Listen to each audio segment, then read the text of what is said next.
Every emotion that we have, whether it's a joyous, ecstatic emotion or a traumatic, frightening, when we have those emotions, they're not just things that are happening in a void. There are biological consequences to our experiences and the memories that come from them. Do we actually store memories in our brain? The neurons don't hold the memories. The neurons are the antenna that we form that link us to the memories that we have engraved or emblazoned into the field of space-time. We have about 50 trillion cells in our bodies. Each of those cells is composed of approximately 100 trillion atoms. And those atoms, they're not static. They're not just sitting there. They are dynamic because they are constantly emerging from the field and collapsing back into the field.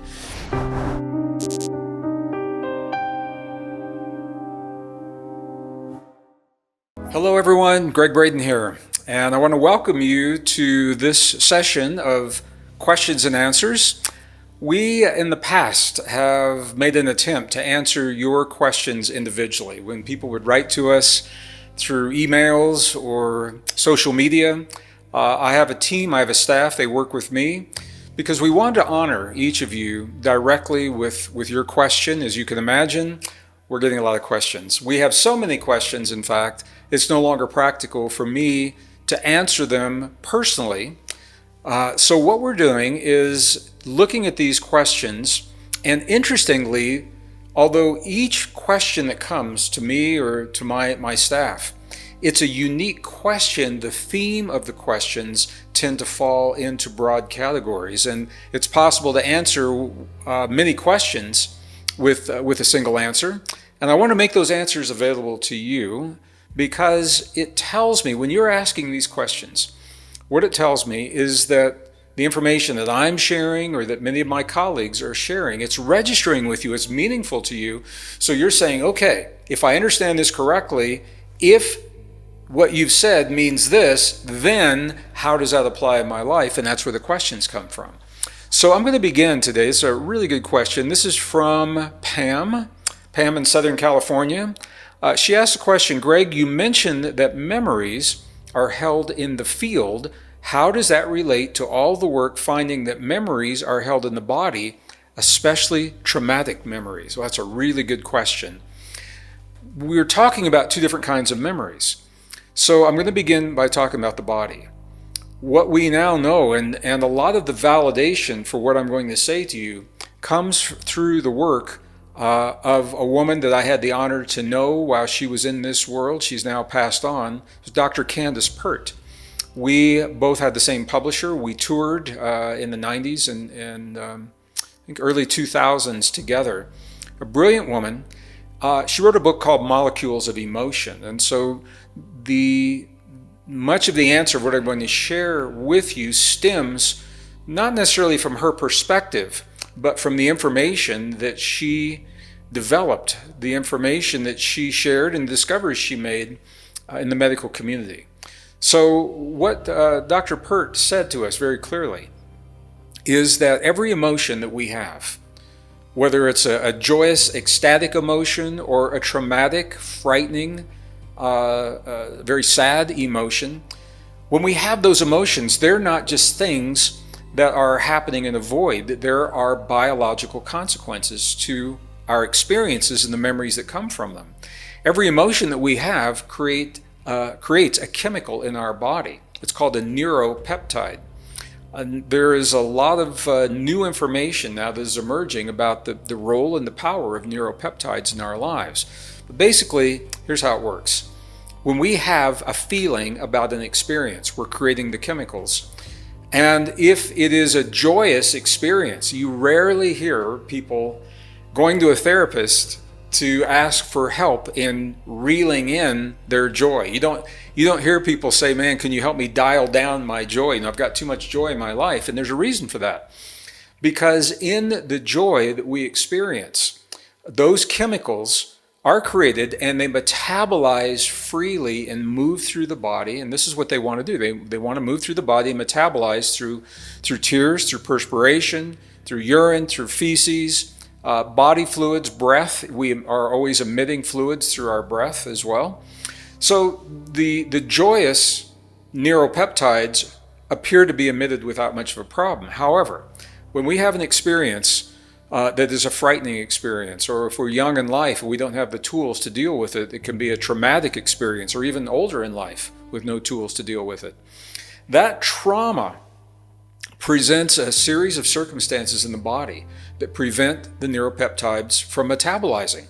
They can't metabolize because they're locked down. There's a constriction that comes from not being able to make sense or resolve the experience. That's why why the trauma becomes a problem. Now, and Candace talked about that in the book Molecules of Emotion. Now, further studies have gone even further, showing that it is common, not 100%, not every time, but it's common that we store these unmetabolized neuropeptides in organs and tissues and glands that we associate with the things, with the trauma, with the things that we fear, the things that that we have experienced that we can't resolve, that we can't reconcile. And those chemicals in the organs of the body is timeless. What the body, your body does is it says, you know what, I understand. I'm just going to paraphrase your body.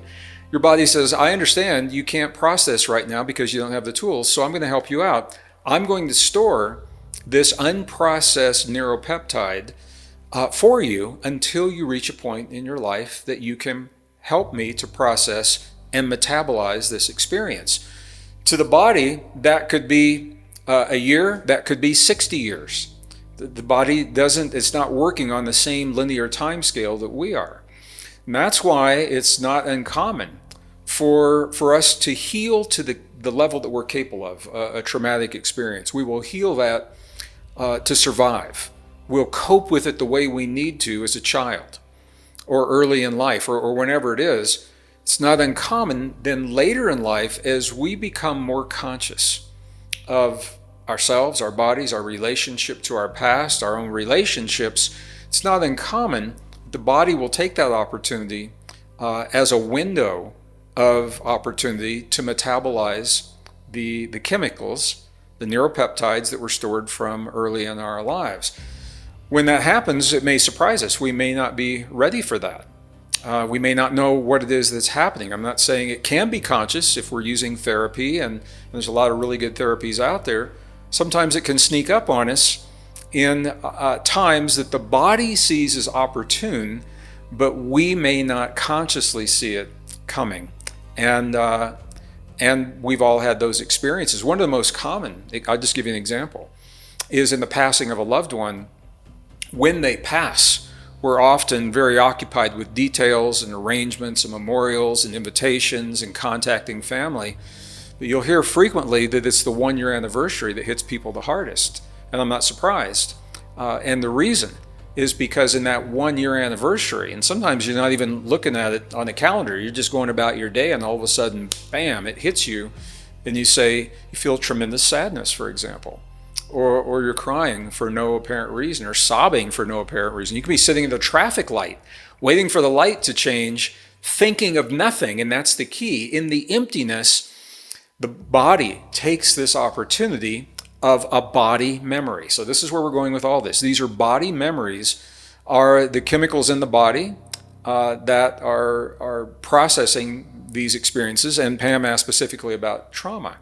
So the body will take that opportunity to begin to metabolize some of those neuropeptides, and as that happens, you'll feel the feelings or experience the emotions of the experience of loss or sadness, unresolved words. I wish I'd said this. I wish I had done that. Sometimes guilt, sometimes forgiveness. I mean, it all is in the mix. So that is one kind of body memory. Now, there's another kind of body memory. As a musician, I'm very familiar with this. There's what's called muscle memory.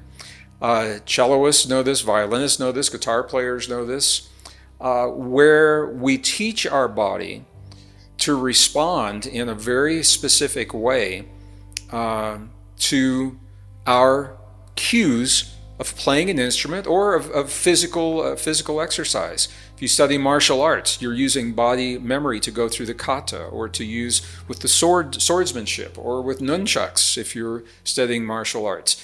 These all rely on body memory which is the repetition in the muscles to the point where the neurons begin to change and wire and fire in response to what you're training those muscles to do. It's another kind of body memory.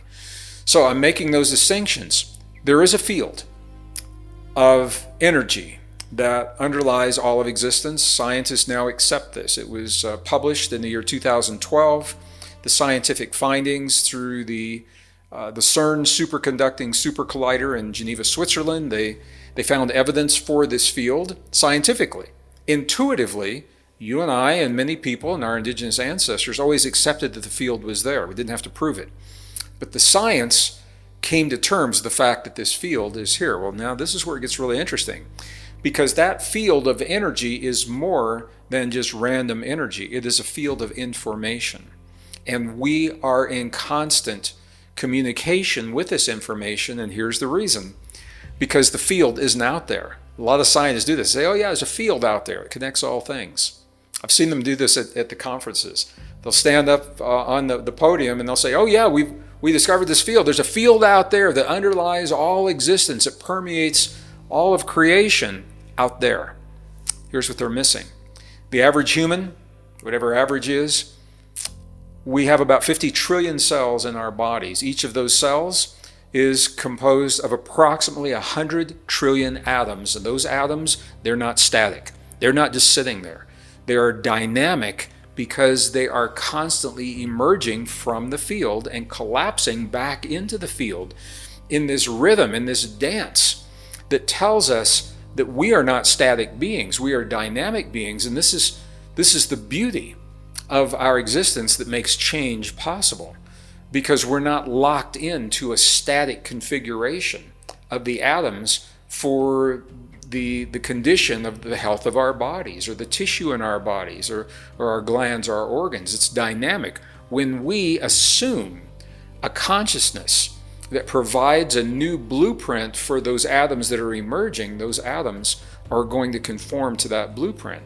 So if we like what we are, we just keep doing the same thing. If we want to change what we are, if we want to become healthy, or we want to become, awaken our systems of regeneration, rejuvenation, our immune response, we begin to assume the consciousness. And all my books and my videos talk about that, as well as Bruce Lipton, Joe Dispenza, Lynn McTaggart, Anita Moorjani, Shamini Jan. So many of our friends and colleagues talk about the different ways to change that consciousness, because we all learn differently.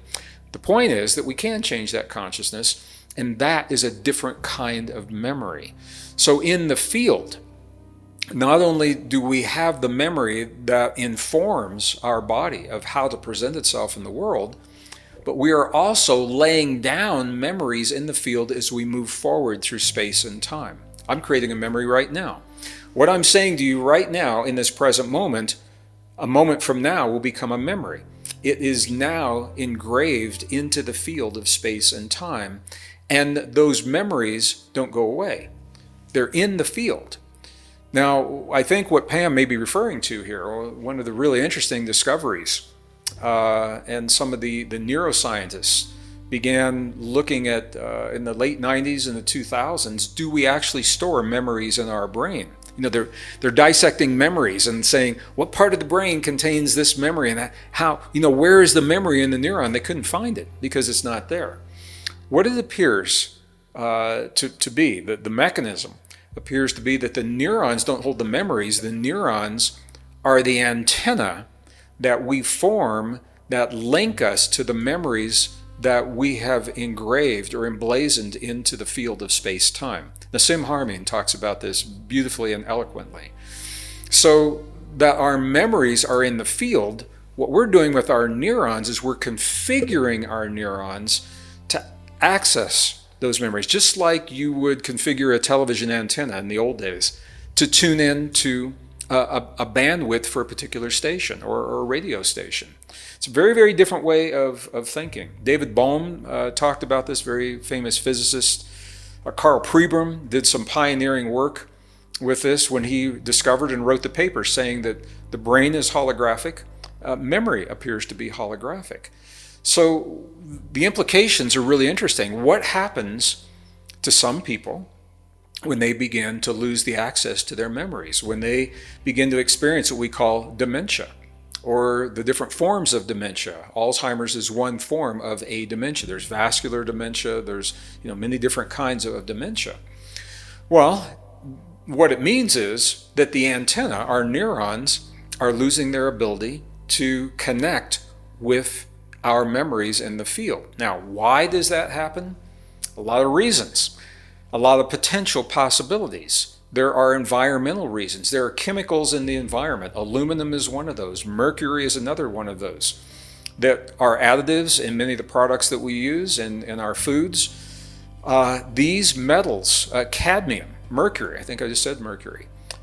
These metals, when they're in the body, they accumulate in very specific organs, including the brain. They don't metabolize. We don't wash them out with water like we do B vitamins, for example, or vitamin C. So when we're exposed to these environmentally, over time, they begin to impact the way that the neurons can communicate to access the memories. That's one possibility.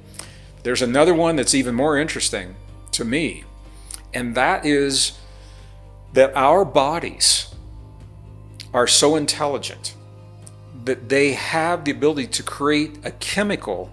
Our bodies can create the chemical within our bodies that accumulates at the synapse between the neurons, where the signal fires from one neuron to another. Our bodies can create chemicals under certain conditions that will park at the synapse, and they will absorb the spark. So that when we attempt a memory, we can attempt it, and we can send that signal through the neuron, but it'll never get to the other neuron because the chemical absorbed it. That prevents us from reaching those memories. That means we lose those memories. Now, why would we create that condition in our bodies? I'm going to give you a beautiful example of studies that have been done. And we've seen this with celebrities as well, where people have such trauma in their lives that has hurt them so deeply, all they want to do is forget. And they will declare over and over that they have forgotten the hurt. They've forgotten the suffering. They've forgotten the trauma. They will say over and over again that they don't remember.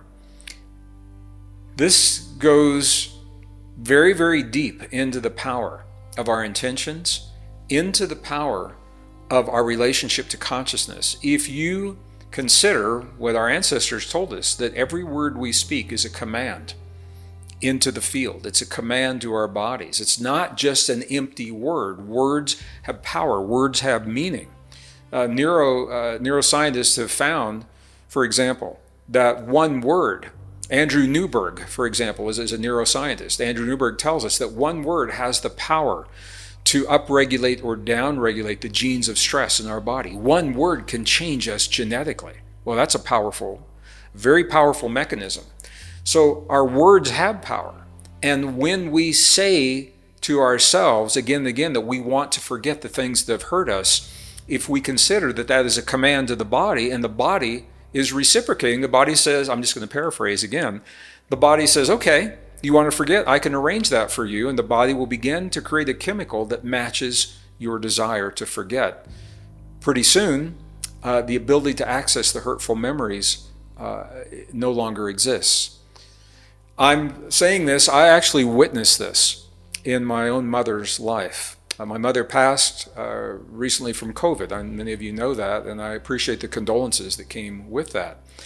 My mom had a difficult life for a lot of reasons, relationships, health, and I have to tell you, at the end of her life, she was a very happy woman because through her dementia, she had forgotten everything that ever hurt her. Now, I can't prove scientifically that her desire to forget is what triggered the dementia, but the studies show a strong correlation between our desire to not having the tools to resolve the trauma. Our solution is to forget them. And when we declare to our consciousness and our bodies and our mind and our brain that we are forgetting, our body, our mind, and our brain has the ability chemically to mirror the command, to answer that call to forget. And it's a very different way of looking at dementia, and it is gaining prevalence among the mental health community, because what it suggests is when we begin to lose those memories, and we recognize that, we have an option. We can either gracefully go down that path if we choose, or maybe that is our body saying, hey, you might want to look into what is the trauma that was not resolved, that you're asking yourself to forget, and resolving that trauma before you lose access to those memories. And I'm not saying it's right, wrong, good, or bad. We all learn differently. We all live differently. And my mom, when she left this world, like I said, she was a very happy woman, because in her mind, she had a beautiful, perfect life, a beautiful, perfect marriage, beautiful, perfect health, and she passed gracefully and easily. Nothing wrong with that. So it's a long answer to a short question, but it's a very good question, Pam. I want to thank you for asking the question. So to kind of sum this up, we're talking about different kinds of memory. We're talking about the neuropeptides that are generated from our emotions that will either metabolize or be stored in the body. That's one kind of body memory. We're talking about muscle memory that is directly linked to neural memory, the neural networks of repetition. So when I'm training with a nunchuck, or if I'm playing my guitar and doing it again and again and again and again and again and again, I'm building the neural links that allow me to have those movements, and they translate into the muscle memory. That's another kind of memory. Then we're talking about the memories in the field that we are constantly laying down. The physics of this is fascinating. Time moves forward. Now, there's nothing in physics preventing time from moving backward. However, we typically don't experience that consciously. In our dreams, we may. In our memories, we may. So as we're moving forward in space, so think about that. We're moving forward in space. Right now, you're not where you were a moment ago when I began talking about this. You cannot be. I cannot be, because our planet is moving in space. We don't always know that. We're not aware of that. But we're not at the same location where we were before. In space, space is linked to time. This is what Einstein called space-time. So as we travel this journey through space-time, our experiences are being laid down and emblazoned into the place and the moment where we had the memory in space and time that just passed. And we do this through the duration of our lives. When we have the neural networks that can always tune through resonance, through vibration to those memories, the memories, boom, boom, boom, they're with us just like that. This is why a musician who has been a musician for 60 or 70 years of their lives can go on stage and play a song they played when they were in their 20s. They've got the muscle memory, and they've got the memory of the words and the performances that they can access. Some people will call this Akasha as well. Akasha can tie into this and may, depending on your definition, may encompass a little bit more in terms of cosmic memories as well.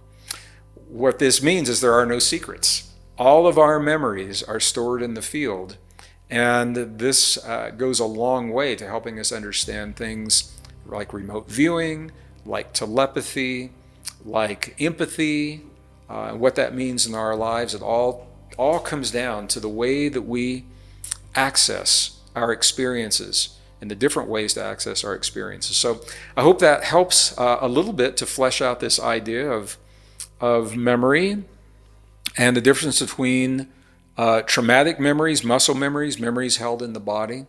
We could go on from here, but I wanted to be brief with this, and it was a good question, Pam. Thank you so much. Thank you all for tuning in today for this session of the Q&A.